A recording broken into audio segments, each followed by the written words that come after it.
네, 정치권 현안 짚어보겠습니다. 김성태 전 국민의힘 원내대표, 이광재 더불어민주당 성남 분당갑 지역위원장, 윤기찬 국민의힘 법률위 부위원장, 김성환 시사평론가 나오셨습니다. 네 분 어서 오십시오. 예, 안녕하세요. 김성태 전 대표님, 예. 갈등의 불이 떨어진 관세 이야기부터 해보겠습니다.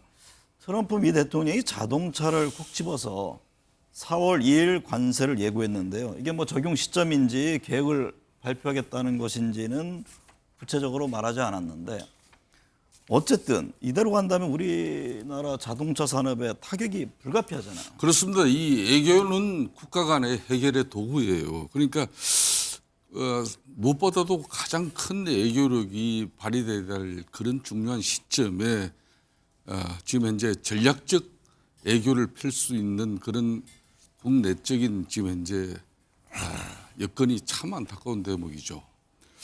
더군다나 지금 현재 국가 간의 관계는 상호 존중이 기본이 돼야 하는데 지금 네. 현재 트럼프 대통령의 지금 현재 국정 운영 스타일 특히 그 강력한 미국 대통령으로서 취임한 지 얼마 되지 않는 그런 무소불위의 힘이 지금 작동하고 있거든요.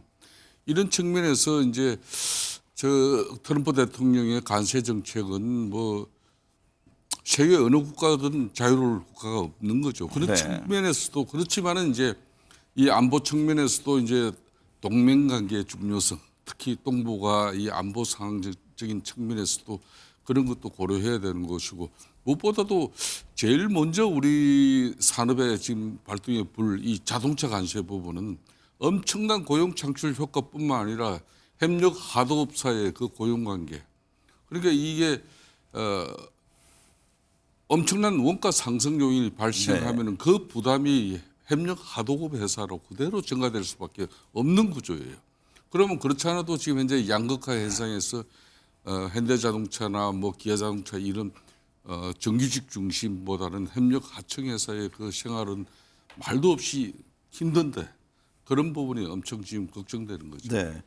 이광재 위원장님, 우리 경제에 적지 않은 영향을 미칠 것으로 전망되는 트럼프발 관세 정책, 협상을 해야 하는 정부의 역할이 더욱 중요해지고 있는데요. 이 트럼프 관세 폭탄 어떻게 대처해야 합니까? 4월 2일로 예고한 걸로 벌어서 아마 다른 나라의 카드를 보고 대응하겠다는 뜻 같습니다. 네. 노무현 대통령 시절에 한미 FTA를 통해 가지고 오늘날 500억 불 우리가 흑자를 보고 있거든요. 넥스트 한미 FTA가 필요하다. 그럼 첫 번째로는 저는 에너지 빅딜이 필요하다고 봅니다. 네. 우리가 약간 그 500억 불 정도 미국에서 흑자를 보고 있는데 우리가 1년에 수입하는 에너지 양이 1,700억 달러거든요. 네. 그러니까 미국 에너지를 사주겠다라고 하는 빅딜을 해나가면은 우리가 상쇄할 수가 있고 또 하나는 전략적으로 보게 되면 유럽이 왜 경제 위기가 왔냐면 러시아의 에너지를 수입하지 못하면서 위기가 온 거거든요. 네. 그러면 에너지 위기를 넘기면서도 빅딜을 할 수 있는 하나 요소가 있고 두 번째는 저는 바다 동맹이라고 보는데요. 트럼프 대통령이 알래스카하고 그린란드를 욕심을 내잖아요. 그건 결국은 북극 항로를 열겠다는 것인데 북극 항로를 열게 되고 그다음에 미 항모를 수리할 곳이 필요하거든요. 그러면은 이 물류와 안보 부분에서 한국이 바다에 협력해 나가면 LNG선, 쇠빙선, 그다음에 항모를 우리가 수리할 수 있는 것은 한국의 조선산업. 그래서 하나오션 이게 오르잖아요. 그래서 이런 조선산업의 새로운 방위산업에서 동맹이 일어날 것. 세 번째로는 AI 데이터 동맹을 할 수 있는 것은 저는 한국하고 미국 몇 나라밖에 없다고 봅니다. 네. 결국 AI 시대는 데이터하고 에너지인데 이 데이터 동맹을 맺고 한편으로는 SMR, 스마트 원자로와 데이터 센터를 한국과 미국이 협력해서 전 세계를 끌고 간다면 전 자신감 있게 이 국면을 새롭게 돌파할 수 있다. 네. 또 한편으로는 지금 정의사는 현대자동차 회장이 트럼프 장남하고 골프 친다는 기사가 나왔잖아요. 네. 기업과 대한민국 정부, 여야가 힘을 모으면 우리 충분히 이 위기를 넘어갈 수 있다. 그러나 네. 이 정치적 위기가 경제 위기, 국가 위기로 번지지 않도록 빨리 끝내는 게 중요하다고 봅니다.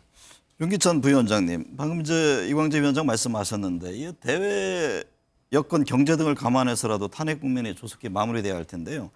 헌법재판소가 이번 주 목요일이죠. 10차 변론을 진행하겠다고 밝혔습니다. 20일인데 추가 채택한 증인들에 대한 신문이 이어질 예정입니다. 새로운 증인 3명은 모두 윤 대통령 측의 신문의 필요성을 강조했던 사람들인데, 근데 윤 대통령 측은 그 10차 변론 기일이 형사재판 날짜와 겹친다면서 기일 변경 신청을 요청했습니다.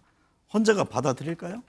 우선 일단 대외 신인도 측면에서 그 탄핵 국면이 마무리돼야 되는데 그 탄핵 국면에는 한덕수 총리 그러니까 권한대행의 탄핵 국면도 포함된다고 저는 생각을 하고요.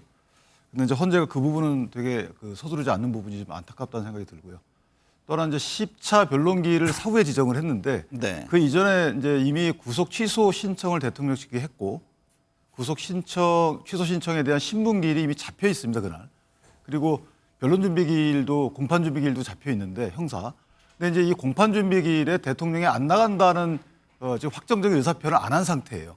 안 나간다 그랬으면은 헌재가 저렇게 기일을 잡아도 뭐 크게 무리가 없다고 보는데 대통령의 불출석 여부에 대해서 확정적인 의사 표시가 없는 상황이었고 또는 이제 헌법 심판 대리인단하고 대통령의 형사재판 그 변호인단하고 상당히 겹칩니다. 그래서 하루에 3명의 그 심판정에서 증인 신문을 하는 그 기일에 변론 준비 기일과 구속 취소 신문을 동시에 진행하기 굉장히 어려워요. 그래서 아마 저 부분은 먼저 잡힌 일정이 있는 이후에 헌재가 심판기를 잡았기 때문에 아마 대통령 측의 심판기일 변경 신청은 이유가 있어 보이고 따라서 네. 아마 받아들이지 않을까 이렇게 생각합니다. 네. 김성환 평론가님, 홍정원 전 국정원 차장 증인으로 다시 출석합니다. 윤 대통령 측이 홍 전 차장의 발언의 신빙성을 문제 삼고 있기 때문 아니냐 이런 해석이 나오는데요. 홍 전 차장은 조태용 국정원장이 고도의 용어 혼란 전술을 쓰고 있다면서 국정원 CCTV로 누구 말이 맞는지 가리자 당당한 입장입니다. 어떻게 보세요?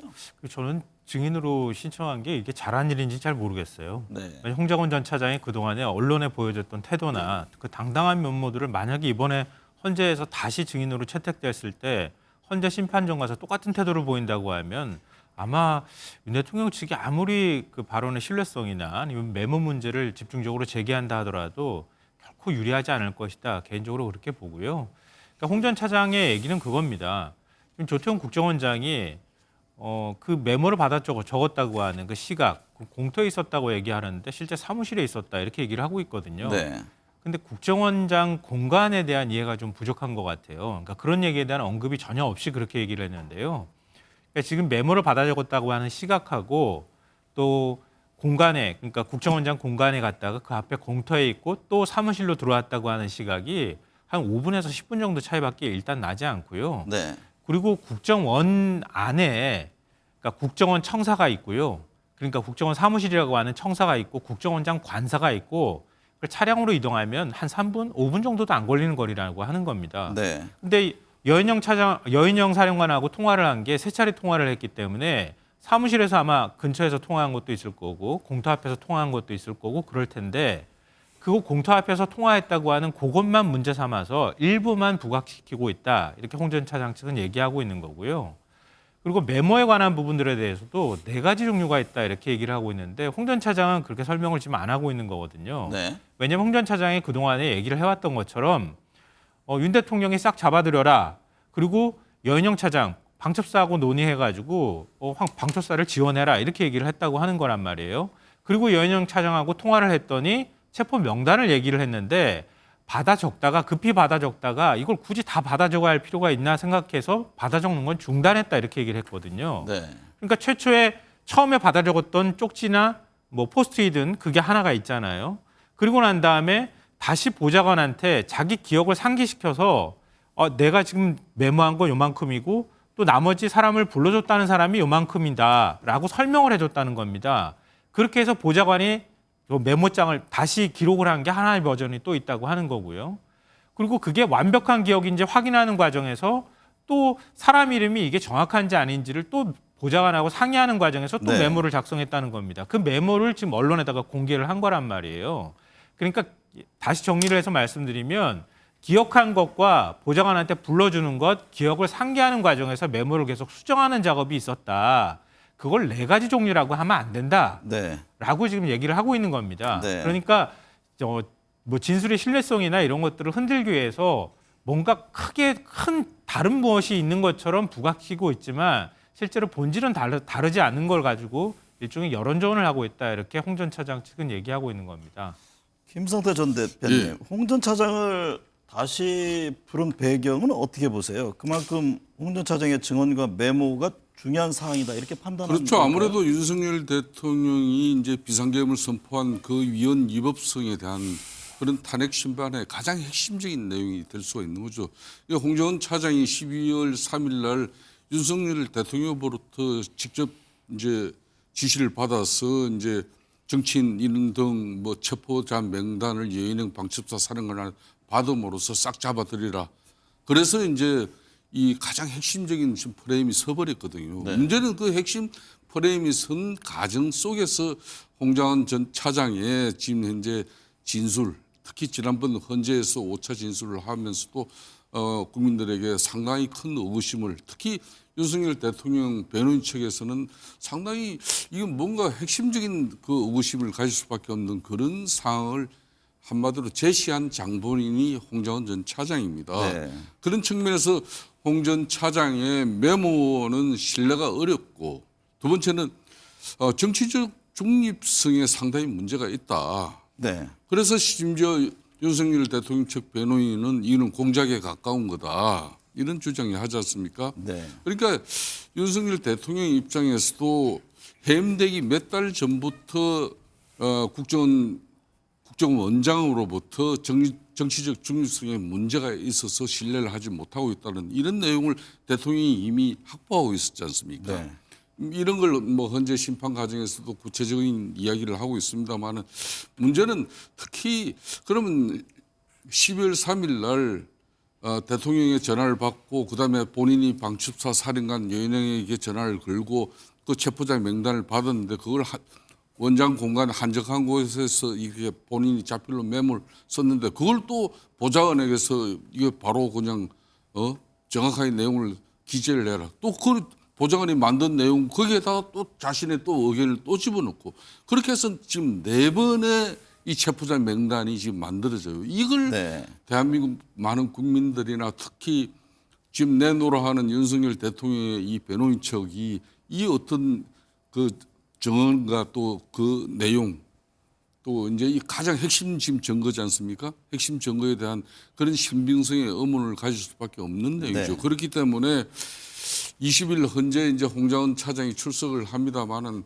상당히 이날은 홍정은 차장이 정치적 의도를 가지고 이런 한마디로 체포자 명단을 갖다 특히 야당 측 국회의원들과 인사들과 이걸 프레임을 세운 건지, 아마 국민들 그리고 지켜보는 모든 이 법조인들, 언론들 가장 핵심 내용이 될 것 같아요. 이광재 위원장님, 체포 지시를 들었다는 사람은 홍 전 차장이나 곽종근 전 육군 특수전 사령관뿐만 아니라 수도방위 사령부나 국군 방첩사령부에 많은 군 간부들이 있는데, 홍 전 차장과 곽 전 사령관 공격에 집중하는 배경은 뭘까요? 결국 이제 약한 고리라고 볼 텐데, 저는 다 부질없는 짓이라고 보는데요. 네. 그 국회에 쳐들어갔잖아요. 그리고 유리창 깨고 들어갔잖아요. 그리고 그런 걸 수많은 경찰청장이 다 이미 증언을 하고 있는데 국력을 낭비하고 있다, 이런 생각이 드는데, 윤석열 대통령을 아주 열렬히 지지했던 원로 그 목사님께서 이렇게 말씀하시더라고요. 윤 대통령이 다 내 책임이다. 그리고 총리나 장관이 무슨 책임이 있겠냐. 장군들도 무슨 책임이 있겠냐. 내 책임이다.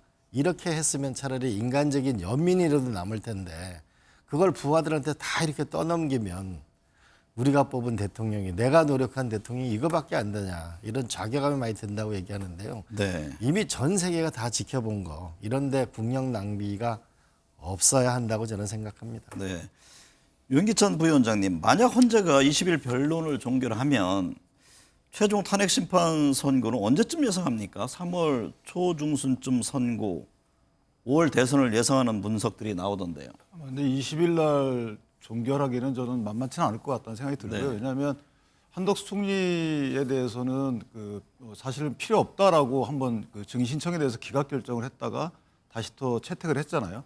이 말은 뭐냐면 아직 헌재 재판관들 사이에서도 선고를 위해서는 아직 성숙한 변론이 성숙되지 않았다라고 느끼는 분이 많을 것 같고, 뭐 앞서서 말씀 주셨지만 이 메모장이나 기타 여러 사람의 진술이 달라지는 부분이 있고 본인들이 검찰에서 했던 진술과 다른 내용의 또 얘기들을 하고 있거든요. 심판정에서는. 그렇게 되면 사실은 이 부분이 맞는지에 대해서 조금 더 증인신문 등을 해야 되는 상황이 있습니다. 그리고 이제 홍장원 씨의 메모 같은 경우에는 지금과 같은 이런 신빙성에 관련된 여러 가지 정황적 증거들이 나왔다면 그 당시에 12월 14일 날 아마 그 국회에서 탄핵소추 의결이 안 됐을 거예요. 그렇기 때문에 이게 중요한 겁니다. 만약 그 당시에 홍장원 씨의 메모와 관련된 이러한 앞뒤가 안 맞는 그 정황들이 전제가 되고 국회의원들이 많이 투표를 했으면 특히 국민의힘 내에서는 아마 의견이 갈리지 않았을 것이다. 그렇기 때문에 의미 있는 메모다라는 생각이 들고요. 네. 만약에 이제 그 탄핵 그 결정이 나게 되면 뭐 지금은 예측은 5월 정도에 60일 이후니까요. 5월 중순 정도에 대선이 치러질 가능성이 있다라고 하는 건데 그 부분은 저희가 약간의 이제 고민을 할 부분이 뭐냐면 재판을 언제까지 끝내야 되겠다라는 상황을 주고 거기에 껴 맞춰서 심증을 형성해 가는 것은 재판이 아닙니다. 이 부분은 아무리 정치적 색채가 있는 재판 과정이라 하더라도 따라서 저 부분은 520명이 넘는 진술서 등이 첨부된 수사 기록을 증거로 채택했으면서 그것을 탄핵할 수 있는 신빙성을 상쇄할 수 있는 입증의 기회를 안 준다는 것은 저는 이 부분은 좀 뭐 향후에도 문제가 되지 않을까 싶어서 네. 조금 더 진행을 할 가능성도 배제하기 어렵다 이렇게 생각합니다. 네. 김성환 평론가님, 윤석열 대통령 탄핵 심판 대리인단이 최근 중대 결심을 예고한 것과 관련해서 자진 하야설이 나왔습니다. 윤 대통령 측 변호인단은 하야설은 탄핵 주도 세력의 망상에 불과하다며 일축했는데요. 민주당도 하야설에 대해서는 꿈도 꾸지 말라 이렇게 지적했네요. 근데 탄핵 주도 세력에서 먼저 하야설을 뭐 제기했다거나 그런 건 아니고요. 뭐 보수 언론부터 시작해가지고 가장 정통 보수라고 자처하는 인사가 하야 얘기를 언급하면서 오히려 얘기가 커진 거거든요. 네. 그러니까 민주당에서 그렇게 얘기했다고 하는 것은 좀 얘기가 잘못된 것 아닌가 싶고요. 저는 이 논의들이 이게 무슨 의미가 있나 이렇게 생각하는데요. 윤석열 대통령이 지금 하야할 것 같으십니까? 그러니까 제가 듣기로는요, 윤 대통령은 철석같이 다시 직무 복귀한다고 믿고 있다고 하는 것 같거든요. 근데 왜 하야를 하겠습니까? 지금 현재 증인 채택하는 문제라든가 아까 홍장원 전 차장 얘기도 하잖아요. 그러니까 끊임없이 문제를 삼고 있고 또 현재 변론에 최대한 하여튼 노력을 하고 있는 거 아닙니까? 네. 이 뜻이 하야할 뜻이 없다고 하는 걸 보여주는 것이다 이렇게 생각하고요. 네. 만약에 하야한다 하더라도 뭐 실제로 하야가 성립이 될지도 모르겠지만 애초에 계엄 선포하고 난 다음에 그 직후에 민주당 쪽에서 먼저 하야 얘기가 나오긴 했었어요. 네. 그때 정치적 해법을 찾기 위해서라도 하야를 그때 선택을 했었어야지 현재 탄핵 심판이 거의 막바지까지 와 있는 상황에서 갑자기 하야를 한다? 그걸 누가 그걸 수용할 수 있겠습니까? 네. 뭐 현실 가능성도 없고 윤 대통령이 그럴 리도 없다 이렇게 생각하고요. 아까 홍장원 전 차장 메모와 관련해서 한 말씀 좀 드리고 싶은데요. 홍장원 전 차장 메모 문제가 미리 제기가 됐더라면 윤석열 대통령 탄핵 소추안 통과 안 될 거라고 얘기를 하셨는데요. 당시 한동훈 전 대표는요. 계엄 선포한 직후부터 계속 이번 계엄은 위헌 위법하다 이런 입장을 당시에도 꾸준히 계속 밝혀왔고요. 윤석열 대통령과 한동훈 대표가 직접 만나고 난 다음에 한동훈 대표 측에서 얘기 나왔던 게 뭐냐면 왜 저 체포하려고 했습니까? 라고 대통령한테 물었을 때 대통령이 포고령 위반했으니까 그랬겠지 이렇게 얘기를 했다 그랬어요. 그러면은 포고령부터 시작해가지고 지금 체포 명단도 역시 마찬가지지만 윤 대통령도 인지하고 있었다는 얘기고 실제 실현할 의지를 갖고 있었다는 얘기가 되는 거거든요. 근데 그걸 한 전 대표가 직접 윤 대통령한테 얘기를 듣고 와가지고 태도를 취한 것 아닙니까? 근데 그거는 홍장원 전 차장 문제하고 관련 없이 애초부터 체포 명단이 있었고 한동훈 전 대표를 어떤 방식으로든 체포하려고 시도했다는 걸 윤 대통령도 인지하고 있었다는 얘기가 되는 거기 때문에 다른 것들을 아무리 뭐 메모의 친빙성을 흔들고 한다 하더라도 결국은 윤 대통령은 탄핵소추 통과될 수밖에 없었고 지금과 같은 상황에서 아무리 체포 명단을 뭐 지우려고 하고 그게 없었다고 부정하려고 한다 하더라도 체포 명단이 거의 다 일치한단 말이에요. 여인영 방첩사령관도 마찬가지고 조지 경찰청장도 역시 똑같은 메모를 다 받았다는 거 아닙니까? 근데 그걸 어떻게 홍장원 전 차장 메모 하나로 체포 명단이 없었다고 부정할 수가 있겠습니까? 네. 근데 그거는 다른 문제인 것이 지금 홍장원 차장의 메모와 관련된 정황들은 보도가 될 때 그렇게 됐죠. 대통령이 싹 잡아들여 그의 15분 뒤에 여인영 방첩사령관으로부터 명단을 받아 적죠. 두 개가 합쳐지니까 마치 대통령이 정치인 체포에 대해서 직접 지시를 내린 것으로 그렇게 다 이해가 됐단 말이에요. 그렇기 때문에 파괴력이 컸던 거고, 그래서 조지호 총장 등은 대통령부터 지시받았다는 내용이 전혀 없어요. 여인영 방첩사령관 등과 통화했다는 내용만 있을 뿐이지. 따라서 그런 프레임 자체가 안 맞는 것이고, 한동훈 당시 대표의 경우에도 마찬가지입니다. 저 홍장원 씨의 신뢰할 수 있는 곳으로부터 정보를 얻은 뒤에 급변하죠. 따라서 지금과 같은 메모와 관련된 여러 가지 신빙할 수 없는 정황들이 나왔다면 분명히 달라졌을 수 있는 부분이 있고, 마지막 하나만 더 말씀드리면 메모와 관련돼서 저는 이해하기 어려운 부분이 있습니다. 물론 어느 것이 진실인지 모르겠어요. 그러나 본인 스스로 알아볼 수 있을 정도의 메모를 왜 누구에게 시켜서 정설하는지, 저는 아직도 그 부분에 대해서는 홍 차장께서 심판정이나 국회에서 좀 해명을 할 필요가 있는 부분이다 이렇게 생각합니다. 네. 김성태 전 예. 대표님, 예. 민주당이 곽종근 전 특전사령관을 회유했다 이런 예. 의혹을 성일종 국민의힘 의원이 제기를 했습니다. 예. 물론 이제 송 의원 발언 내용에 대해서 신빙성 논란이 일고 있는데 이 점은 어떻게 보세요? 성일종 의원은 지금 현재 국회 국방위원장입니다. 네. 상당히 그 위치가 중요한 자리죠. 성일종 위원장이 이 기자회견을 하고 난 이후에 당시 문제 제기한, 그러니까 박범계 의원이나 부승찬 의원이 12월 10일 당일날 각종건 특전사 사령관하고 이제 707 특임단장이 이제 오전 진술을 마치고 점심 식사 이후에 이렇게 대기실 방에서 대기하고 있는데 박범계 의원하고 부승찬 의원하고 와가지고 삼성 부회장 그런 전속 변호사를 연결해 주겠다 그러고, 네. 그리고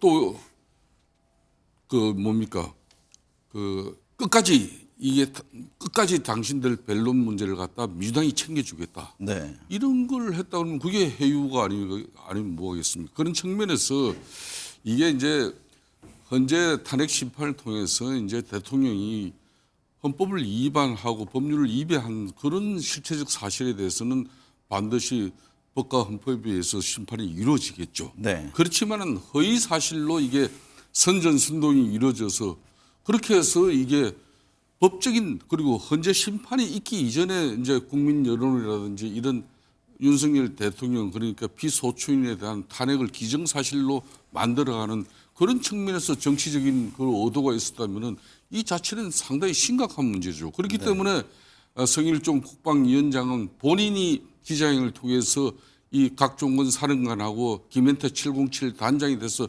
해유 압박이 없었다면은 나를 고발해라. 나 그 내가 고발에 응하고 직접 그 상대로 싸우겠다. 네. 그 이야기를 했지 않습니까? 네. 지금 이제 박범계 의원 고발 못 하고 있어요. 왜? 12월 10일 날 그날 당일 날 각종건 사령관과 김현태 단장이 대기하고 있는 방에 가서 삼성 부회장 이 변호한 이 사람 갖다 붙여주겠다. 끝까지 책임져 주겠다. 이런 이야기 했으니까 본인이 고발을 못하는 거예요. 그렇다면 이건 상당히 심각한 문제예요. 이광재 위원장님, 구속 상태에 있는 곽종근 전 특전사령관이 옥중에서 이 회유 설과 관련한 입장문을 냈습니다. 민주당이 도와주겠다고 얘기했다는데 저는 그것에 대한 생각이 없었고 무엇을 도와준다는 건지도 모르겠다 반박을 했는데, 그러면서 여인영 전 방첩사령관으로부터 서로 말맞추기를 제안받았다 이런 내용을 폭로했습니다. 어떻게 보세요 지금 이 상황을? 저는 곽종근 그 특전사령관의 헌법재판소 내용을 보면서 이런 생각이 들더라고요. 그래도 그 대통령을 지키려고 하는 군인이 있구나 이런 생각이 들었어요. 네. 당시 이렇게 질문을 했어요. 왜 열고가 부숙으로 바꿨냐? 왜 이탈시킬 것을 끄집어내라? 사실이 뭐냐라고 하니까 왜 처음에는 열고라고 국회 문을 열고 했는데 부숙인데 틀린 거 아니냐? 또 하나는 이탈시킬 것이라고 얘기했는데 왜 그걸 끄집어내라라고 얘기하지 않았냐라고 이렇게 헌법재판관에 물으니까 그거는 검찰 조사에서는 그렇게 얘기할 수 있지만 그래도 대통령인데 국민이 보는 자리에서 생각을 해보세요. 문을 부수고 끄집어내라. 이런 것이 대통령의 말이라는 것이 그 부분이 마음에 걸려서 하는 그 사령관의 태도를 보면서 자기를 이렇게 공궁에 몰리고 감옥에는 윤석열 씨를 그래도 뭐냐면 국민을 생각해서 보호해 주려고 하는 이 사람과 이 사람 얘기가 틀렸다 거짓말이라고 윽박지르는 이런 부끄러운 대통령을 우리는 빨리 이 사태를 종결해야 이 불법 개헌을 빨리 극복하는 것이 나라가 바로 세우는 길이라고 저는 확신합니다. 윤기창 부위원장님, 12.3 비상계엄을 모의 실행한 혐의로 구속 기소된 노상원 전 정보사령관의 수첩에 수거 대상 처리 방안, 이게 뭐 상당히 충격적이고 끔찍한 내용들이던데, 이재명, 조국, 문재인 등등 A급 수거 대상, 연평도 이송, 섬으로 보내 배침몰, 이게 만약에 사실이라면 이걸 어떻게 봐야 합니까? 이게 상정하기 어려운 내용들이죠. 그리고 네. 이게 뭐 실행력이 있거나 아니면 아이디어로 떠올리는 것 자체가 좀 민주국가에서는 있을 수 없는 내용들이고요. 또는 이제 검찰에서는 이 부분에 대해서 신빙할 수 없다라고 판단을 했던 것으로 보여요. 그렇기 때문에 중요 임무 종사자들의 공소장에는 이런 내용이 없단 말이죠. 그렇기 때문에 이 부분은 아마 본인이 어떤 경위에서 이렇게 작성했는지 몰라도 개헌과 관련된 그 공식 라인에서는 검토된 바 없다고 보는 것이 아직까지는, 물론 이게 공판 과정에서 어떤 내용으로 발전할지 모르겠지만 현재까지의 검찰의 공소장 등을 파악해 보면 뭐 그 정도로 지금은 그렇게 파악하는 것이 맞다라는 생각을 하고요. 다만 이제 이 정도의 아이디어를 본인이 또 수첩에 적는 정도의 그 정도 상상력을 보더라도 글쎄 저런 분이 또 장군까지 했다는 부분은 좀 이해가 되지 않는 부분입니다. 네. 김성환 평론가님, 노상원 수첩에는 또 뭐 장기 집권, 삼선 개헌, 그리고 후계자가 적혀 있었다고 하던데요. 민주당은 계엄의 진짜 목적이 장기 집권이고 후계자는 김건희인 것이냐라며 지적을 했습니다. 오늘 박찬대 원내대표는 노상원 수첩, 김건희, 명태균이 하나로 연결돼 있다, 이런 얘기까지 했네요. 그러니까 왜 계엄에 윤석열 대통령이 계엄을 선포할 수밖에 없었느냐, 계엄의 배경으로 지금 지목되고 있는 게 이른바 명태균 게이트 뭐 이 부분이잖아요. 그리고 지금 김목식 서울청장이 헌재에 나가서 얘기를 했을 때에도 윤석열 대통령의 계엄 배경을 설명할 때 아주 개인적으로 사적인 내용을 얘기를 했다고 언급을 했단 말이에요. 네. 그럼 윤 대통령한테 그런 사적인 문제가 뭐가 있을까? 이렇게 생각해 볼 때는 김건희 여사 문제를 자연스럽게 안 떠올릴 수가 없는 상황이라는 거죠. 네. 그러니까 계엄의 어떤 방식으로든 배경이 될 만한 일들이 명태균 게이트 문제나 김건희 여사와 관련돼 있는 뭐 검찰 수사가 아니라고 한다면 또 다른 무언가의 문제가 있다, 이렇게 추정해 볼 수밖에 없을 것 같고요. 그러니까 윤 대통령은 제가 볼 때는 계엄 선포한 거는 우리가 친위 쿠데타라고 얘기하잖아요. 네. 친위 쿠데타는 장기 집권을 위해서 하는 겁니다. 해외에서도 다 그렇게 하고 있고요. 윤 대통령은 친위 쿠데타를 꿈꿨던 겁니다. 왜냐하면 윤 대통령이 직접 국민 앞에서 발표했던 포고문을 보면요, 반국가 세력을 일거에 척결하고라고 한 표현이 나와요. 근데 반국가 세력이라고 지칭이 될 만한, 윤 대통령 측이 지시대명사 요즘 많이 얘기하던데요, 그 지칭이 될 만한 표현들을 제가 찾아보니까요, 야당의 예산 폭거, 민주당의 입법 독재, 야당 대표 방탄, 이 세 가지가 나옵니다. 그러면 야당과 갈등을 빚는 대통령은 언제든 계엄을 선포할 수 있다, 이런 얘기가 되는 거고요. 네. 윤 대통령은 반국가 세력이라고 야당을 지칭해서 야당을 척결하기 위해서 이번에 계엄을 선포했다는 얘기가 되는 거거든요. 그거는 곧 나와 정적이 되는 반대 세력을 없애겠다는 뜻입니다. 그게 바로 장기 집권이나 독재로 가는 길이거든요.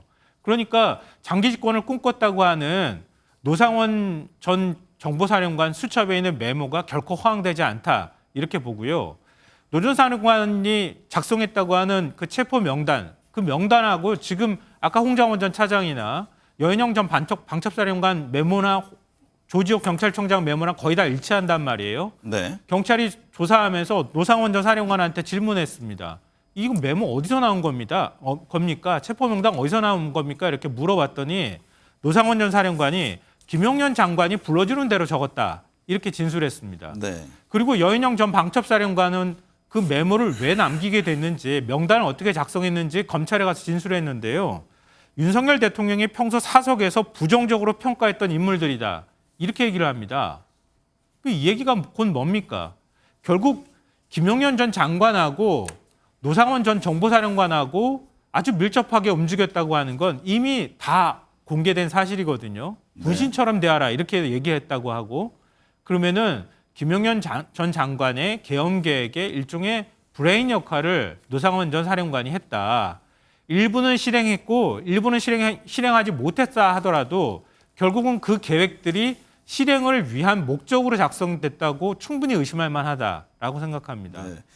김성태 전 대표님, 명태균 씨의 저격이 계속 이어지고 있습니다. 누구 덕에 시장 됐는데 라면서 오세훈 홍준표 시장을 겨냥했고요. 또 이른바 뭐 황금폰에 전현직 의원 140여 명이 저장돼 있고 김건희 육성에 있는 USB가 있다고 주장하는데 이게 유의미한 발언이라고 보십니까? 참 뭐 먼저 윤석열 대통령 주변에 이런 뭐 핵심 역할을 하는 사람이 저도 뭐 그분들의 처신을 간시 모래배라고 제가 비판까지 한 사실도 또 있습니다만은 네. 뭐 좀 전에 이 반국가 세력을 윤석열 대통령이 이제 겸 이렇게 담화를 하면서 척결하겠다. 그리고 이게 바로 친위 구테타이고 이것이 바로 이제 장기 집권 플랜이다. 이 장기 집권 플랜을 통해서 삼성계약과 또 그 후계자가 바로 김건희였었다. 이렇게 지금 연결이 되고 있지 않습니까? 네. 이런 게 이제 국민들 정서의 감정에 아주 안 좋은 불을 지르는 거죠. 저는 김용현 전 국방장관이 본인이 정말 국방부 장관으로서 소임만 다 하면 되는데 왜 노사원 전 그 방첩사 살인관 이런 사람하고 그런 뭐 핵심적인 소통을 하고 있었다는 게 대단히 안타까운 일이고 그렇다고 해서 이 노상원 이 전 방첩사 살인관 같은 경우는 이 경우와 관련한 나름 자기가 뭐 소설도 쓰고 또 무속인가 이 사람이 일도 봐주고 그런 일을 한 정도지 이게 윤석열 정부에서 이분이 핵심적인 뭐 아내 말로 공직을 맡아서 그 윤석열 대통령에게 국방안보 정책을 갖다 이렇게 브레인 역할을 하는 그런 참모도 아니지 않습니까? 네. 말 그대로 김용현 전 국방장관과의 친소적인 관계를 가지고 소통을 깊게 하고 있었다는 거고 그 사람 수첩에서 이런 여러 가지 소설 같은 내용이 나온 거예요. 네. 이걸 지금 민주당은 다시 이제 프레임을 만들고 있는 건데 저는 이 탄핵 정국에서도 명태균 이 현재 게이트에 지금 현재 왜 민주당이 특검에 집착하고 있느냐.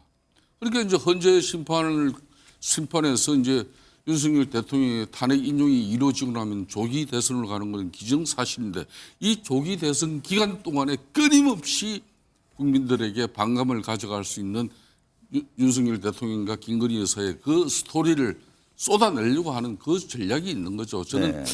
이렇기 때문에 지금 이제 윤석열 대통령의 탄핵 심판도 이게 엄청난 정치적 혼란. 어떤 결과든 결정이 나고 나면 헌재 심판 결정이 나고 나면 국민들은 여기에 승복하고 또 대한민국은 법치로서 또 민주주의가 계속 회복되어 유지돼야 되는 건데 그게 네. 심각하게 걱정되는 이유가 바로 이런 문제들입니다. 네. 이광재 위원장님, 야권은 명태균 특검법을 법사위에 상정했는데요. 한 오는 27일 처리할 예정입니다.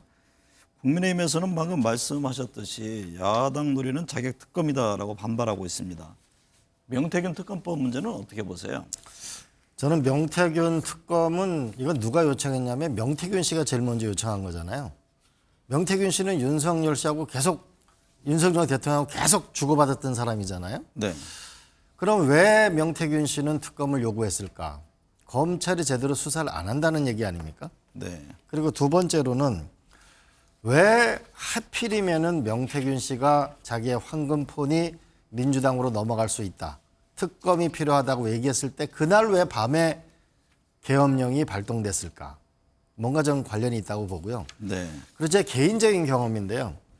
제가 노무현 대통령 측근으로서 굉장히 어려움을 많이 겪었는데 특검을 하자고 했을 때 저는 제가 특검하자고 했어요. 그 결국 무혐의가 나왔는데 네. 저는 오히려 지금 특검을 명태균 특검을 해야 된다라고 강력히 주장해야 될 사람들은 오세훈 시장하고 홍준표 대표라고 생각해요. 왜냐하면은 본인의 명예를 현저히 훼손하는 거 아니에요?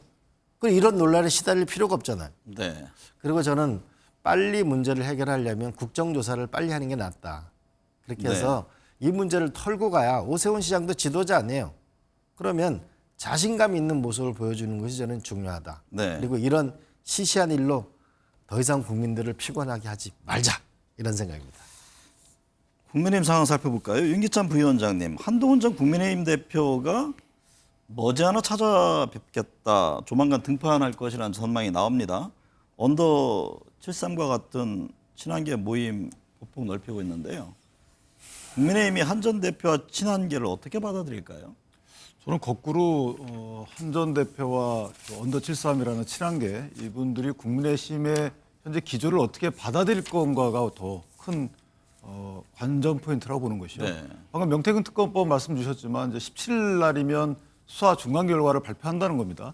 그 수사 결과가 발표하기도 전에 특검 얘기를 먼저 꺼냈죠. 이 부분은 뭔가 정략적이라는 취지의 스스로 자백인 부분인 것이고요.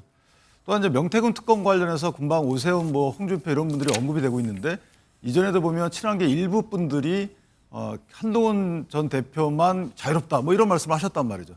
그래서 명태균 특검 정국과 대통령 탄핵 정국 내지 그 이후의 정국에 대해서 한동훈 대표와 친한계 분들이 어떻게 바라보는지 국민의힘 스탠스와 어떤 차별화를 할 것인지 여부 이런 것들이 저는 관전 포인트라고 보고 더군다나 지금 지지율이 잘 나오고 있는 것은 사실은 야당을 견제하라는 국민적 목소리인 것이지 네. 국민의힘이 잘하고 있다는 표현이 아니기 때문에 이런 국면에 서로 배제를 위해서 중도층 공략이라는 목적을 들고 나와가지고 서로를 공격하기 시작하면 저는 금방 돌아간다 이전으로. 네. 이 부분이 그 한동훈 대표 계와 국민의힘 두 쪽 다 유념해야 될 부분이다 이렇게 생각합니다. 김성환 평론가님, 이재명 대표 최근에 반도체 산업에서 주 52시간 특례 도입이라든가 상속세 공제 한도 이 확대 필요성을 강조했습니다. 국민의힘은 우클릭 정책 중 현실화한 게 없다 이런 비판인데요. 이 견제 움직임으로 봐야 합니까? 이 대표의 정책 행보, 이 같은 정책 행보, 조기 대선이라든가 정당 지지율에는 어떤 영향을 줄까요? 근데 저는 국민의힘에서 이재명 대표 우클릭을 왜 비판하는지 모르겠어요. 왜냐면 우클릭하면 국민의힘의 입장에서 좋은 거 아닙니까? 민주당에서 오히려 보수 정책을 받아들여서 보수가 하고자 하는 것들을 대신해 주겠다고 하는데 왜 비난을 하는지 잘 모르겠다 이런 생각이 들고요. 그러다 보니까 거짓말쟁이다 이렇게 좀 비판하고 있는 것 같은데요. 저는 지금 우리가 목도하고 있는 것처럼 대한민국이 갈라져 있습니다. 갈등하고 있거든요. 앞으로 어떤 정책을 추진한다 하더라도 계속 반발에 부딪힐 가능성이 있습니다. 네. 설령 민주당이 집권한다 하더라도 마찬가지일 거고요. 국민의힘이 다시 정권 재창출을 한다 하더라도 마찬가지일 겁니다. 그러면 내가 지향하는 바대로만 집권을 하고 정권을 유지하기 위해서 정책을 만들어 나가겠다고 하면 사회 갈등은 끊임없이 반복될 겁니다. 그리고 또 경제도 굉장히 지금 안 좋은 상황이거든요. 그러니까 이재명 대표가 얘기하는 것처럼 이럴 때는 진보 보수 정책 모두를 총동원하는 게 필요하다 이렇게 얘기를 하고 있단 말이에요. 그러니까 어떤 방식으로든 최소한의 합의할 수 있는 것들을 만들어내는 것. 그리고 우리 것만 고집하는 게 아니라 상대방 것도 필요하다고 하면 성장 정책에서 필요하면 갖다 쓸 수 있는 포용력이나 아니면 유연성 이런 게 지금 필요한 때가 아닌가 싶어요. 네. 그러니까 윤석열 대통령 계엄이 없었다고 하면 민주당이 만약에 정상적으로 즉 다시 정권을 되찾아온다고 하면 민주당식 정책들을 좀 더 강하게 밀어붙일 수 있었겠지만 지금은 완전히 국면도 달라졌고 대한민국이 갈등 치유하는 것만 해도 이재명 대표가 만약에 집권을 하든 어떤 방식으로 대선에서 이긴다 하더라도 대선 기간 내내 집권 내내 그거를 해야 되는 시기가 돼버렸다. 이전과 이후는 계엄 이전과 이후로 갈라지고 완전히 달라질 것이다라고 생각합니다. 네. 그러니까 그걸 가지고 이재명 대표가 이른바 정책이나 이런 것들 하나 내놓을 때마다 마치 우클릭이다, 오락가락한다 이런 식으로 공격하는 것은 다분히 전 정치적 의도를 갖고 있다라고 생각합니다. 네. 이광재 위원장님, 갤럽 조사를 보면요, 민주당 이재명 대표 차기 대통령 지지율 1위인데요. 그런 가운데 절대 지지 안 한다는 대답도 41%나 나왔거든요. 어떤 극복 과제가 있다고 보십니까? 저는 미국의 링컨 대통령을 한번 생각해 봤으면 좋겠어요. 결국 미국의 연방 국가를 만들려고 하고 노예 해방을 위해서 결국 남북 전쟁이라는 단호함을 이끄는 지도자이고, 두 번째로는 분열된 땅 위에는 집을 지을 수 없다는 링컨 대통령의 당시 절절한 이런 연설이 있거든요. 우리는 하나의 성경을 믿는 미국 국민들이, 하나의 하나님을 믿는 미국 국민들이 남군과 북군으로 나눠 싸워지고 있습니다. 피 흘리고 있습니다.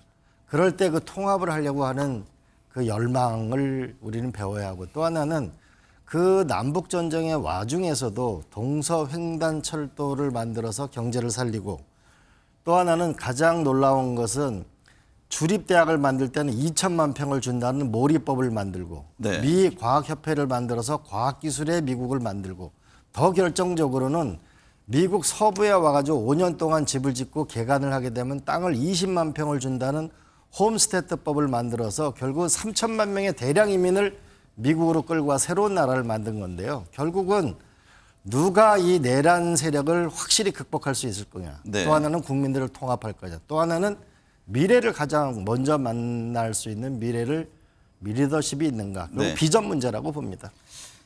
김성태 대표님, 국민의힘은요 조기 대선은 없다는 입장을 밖으로 내보내고 있지만 오세훈 시장, 홍준표 시장, 유승민 전 의원 상당히 분주하게 움직입니다. 그렇습니다. 여권 대선 주자의 핵심 관전 포인트는 뭡니까?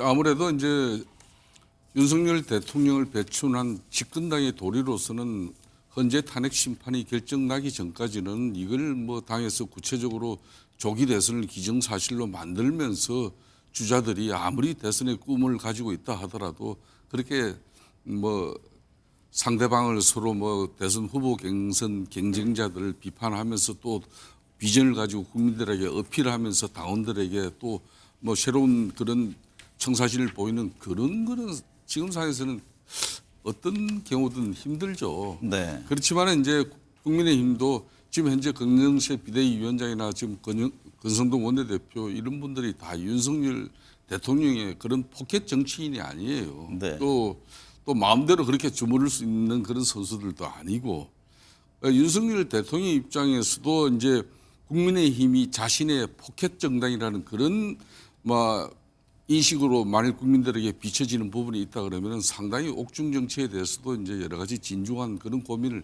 해야 될 때입니다. 네. 국민들의 생각은 국면마다 계속 달라지고 있거든요. 네. 좀 전에 이제 이재명 대표에 대해서 왜 국민적 비호감이 41%가 넘게 이렇게 높은가 하면은 네. 지키지 않는 그 약속에 대한 또 더군다나 국회 제1당으로서 입법 권력으로서 네, 네. 그 소중한 위치 네. 여기에 대해서 국민적 우려가 있는 거죠. 네. 오늘 내용 말씀 감사합니다.